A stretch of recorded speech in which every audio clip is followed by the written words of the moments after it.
ये यहाँ पे मतलब छठ का दे तो कैसा है?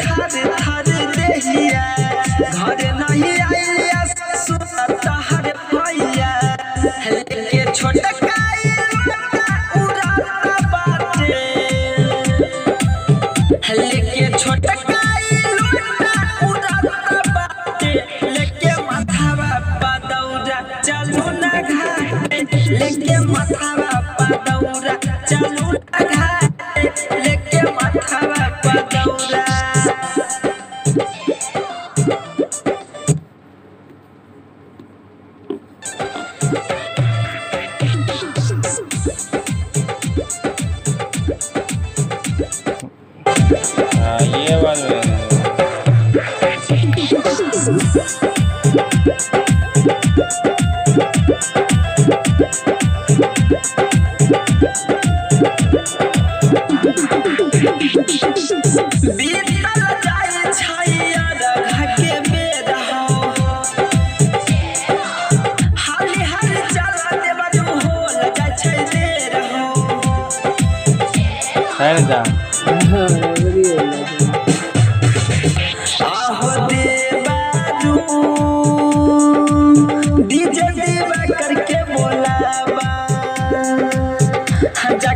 ना दूसरा अंतरा भी बजाइएगा।